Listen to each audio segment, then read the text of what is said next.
make some comments and then we'll take a couple of questions. The Middle East is being consumed by many fires, but today there is a flame of hope in Syria, and that flame must not be extinguished. The people of Syria stand at the moment of history and the moment of opportunity, and that opportunity cannot be missed. The end of more than 5 decades of brutal dictatorial rule has given rise to much hope, and we share that hope with the Syrian people, and we stand with them. And we recognize that this moment offers a long-sought chance for all Syrians to realize the aspirations that sparked their peaceful movement for change in 2011, and their call that echoed across the country that the Syrian people are one. It holds great promise for a country so rich in its diversity, history, and culture, and its enormous and deeply rooted traditions of generosity that I witnessed firsthand as High Commissioner for Refugees when the Syrian people welcomed millions of Iraqi displaced from their homes. But nothing is guaranteed. If the ongoing situation is not managed carefully by the Syrians themselves with the support of the international community, there is a real risk that progress could unravel. The political transition ahead must be by Syrians and for Syrians, all Syrians. It must be inclusive, credible, and peaceful. All communities must be fully integrated into the new Syria. The rights of women and girls must be fully respected, and the process must be guided by the underlying principles of Security Council Resolution 2254. We are focused on facilitating just such a process. My special envoy, Geir Pedersen, was in Damascus this week, and I've been in close contact with a number of leaders from across the region and beyond. Meanwhile, Syria remains one of the largest humanitarian crises in the world. The recent events have only added to these needs. I dispatched UN humanitarian chief Tom Fletcher to Syria to help get aid moving.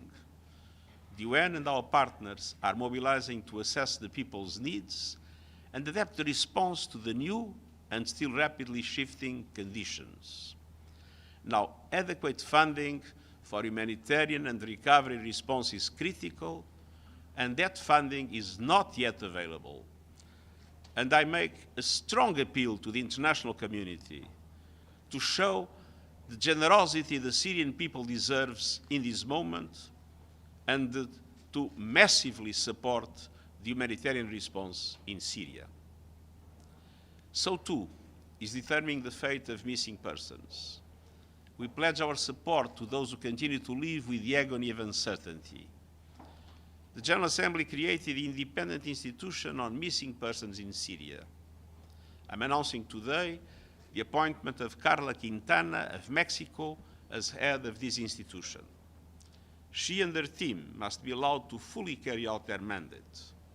Indeed, all international mechanisms to advance the protection of human rights in Syria and accountability for crimes committed must have what they need to carry out their vital work. Let us not underestimate the scale of the challenges that lie ahead. While the situation has stabilized in parts of Syria, the conflict is far from over. Civilians remain at risk, killed, injured, and displaced. Their protection must be our highest priority, and over the last 2 weeks, we have seen significant hostilities in the north. ISIL continues to be a major threat in many parts of the country. At the same time, extensive Israeli airstrikes continue. They are violations of Syria's sovereignty and territorial integrity, and they must stop. In the occupied Syrian Golan, the UN peacekeeping mission, UNDOF, continues to observe Israel Defense Forces personnel and equipment in multiple locations in the area of separation and in one location in the area of limitation. Let me be clear, there should be no military forces in the area of separation other than UN peacekeepers, period. And those peacekeepers must have freedom of movement to undertake their important work. Israel and Syria must uphold the terms of the 1974 disengagement of forces agreement, which remains fully in force. And Syria's sovereignty, territorial unity and integrity must be fully restored, and all acts of aggression must come to an immediate end. This is a decisive moment, a moment of hope and history, but also one of great uncertainty.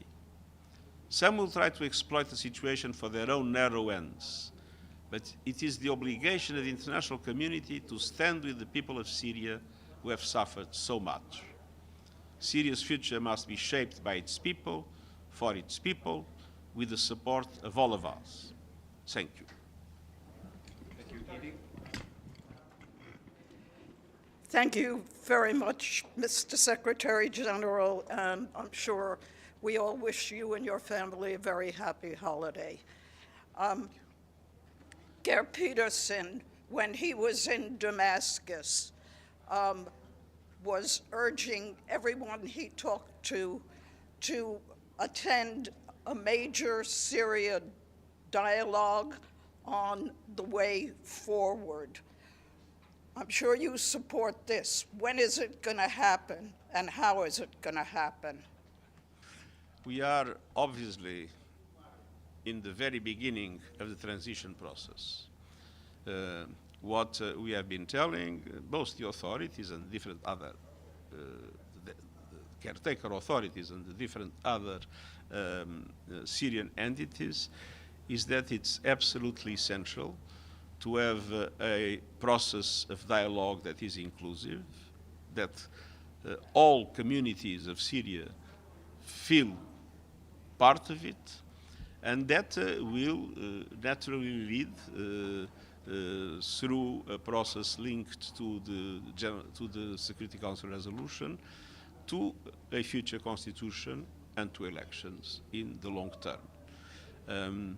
At the present moment, I think we are all in consultations with the different actors.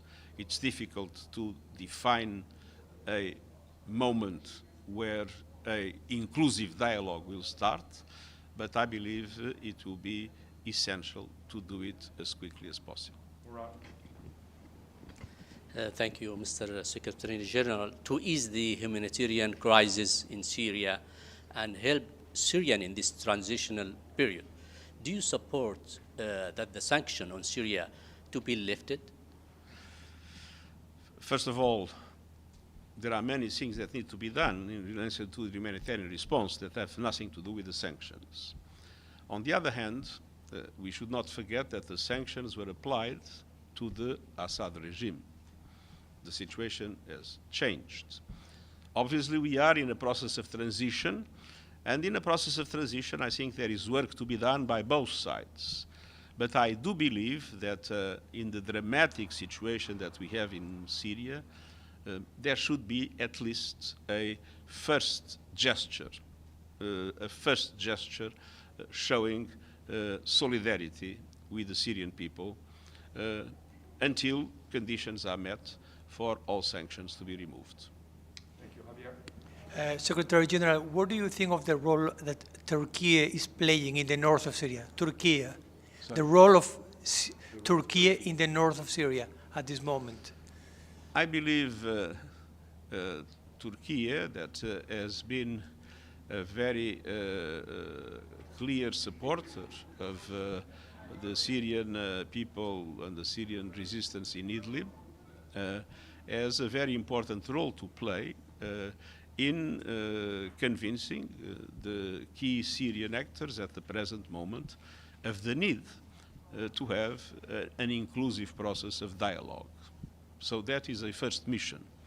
A second mission is, of course, I think we need to create the conditions that allow for a ceasefire, a permanent ceasefire to take place in the north-eastern part, and for conditions to be created not to allow ISIL to develop their activities and to increase their presence. Thank you very much. Thank you. Thank you.